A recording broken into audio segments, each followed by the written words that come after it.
હું આ ભ્રષ્ટાચારી ભાજપના નેતાઓને કહેવા માંગીશ કે તમે ગમે એટલો અન્યાય કરો, ગમે એટલો અત્યાચાર કરો, ખોટા કેસો કરો, જેલમાં નાખો, પરંતુ આ બ્રિજરાજ સોલંકી તમારી સામે છેલ્લા શ્વાસ સુધી લડી લેવા માટે તૈયાર છે. છેલ્લા શ્વાસ સુધી લડી લેવા માટે હું તૈયાર છું.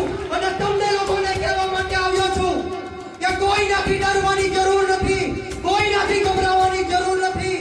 આ ઈ બ્રિજરાજ સોલંકી છે જે વીર વચરાજને માનવાણ વાળો વંશજ છે.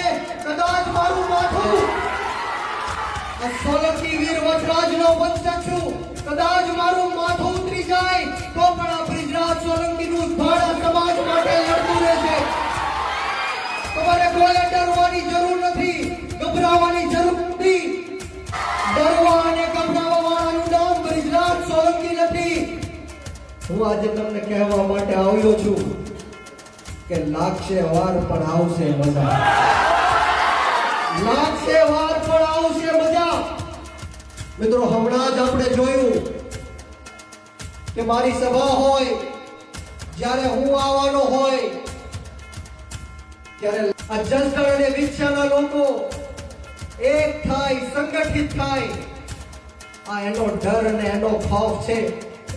ત્યારે હું યુવાનોને ખાસ કહેવા માંગીશ કે છેલ્લા 30 વર્ષથી આપણા વડીલો, આપણા યુવાનો, આપણી માતાઓ ડરના અને ભયના માહોલમાં જીવી રહ્યા છે. આપણને ગુલામીની જંજીરોમાં બાંધીને રાખવામાં આવ્યા છે. કોઈ પણ સવાલ પૂછે, કોઈ પણ અવાજ બુલંદ કરે તો એનો અવાજ દબાવી દેવાના પ્રયત્ન કરવામાં આવી રહ્યા છે. વાત સાચી કે ખોટી? તમે મને ધાક ધમકીઓ આપી, ભાવનગરમાં આવીને મારા વિરુદ્ધમાં ષડયંત્રો કર્યા કે બ્રિજરાજભાઈને કઈ રીતના ખોટા કેસો થકી જેલમાં નાખવામાં આવે, એના ચારિત્ર ઉપર સવાલો પૂછવામાં આવે. આવા અનેક તાઇફાઓ કરીને મને ડરાવીને અને ધમકાવવાની કોશિશો કરવામાં આવે છે. પરંતુ હું આ જાહેર મંચ ઉપરથી કહેવા માંગીશ કે અમે આંદોલનની કોકમાંથી નીકળેલા લોકો છીએ, ગરમ તપતી ભઠ્ઠીમાંથી નીકળેલા લોકો છીએ. આવા એક નહીં, આવા હજારો આવી જાય, પરંતુ બ્રિજરાજ સોલંકી કોઈનાથી ડરવાનો નથી.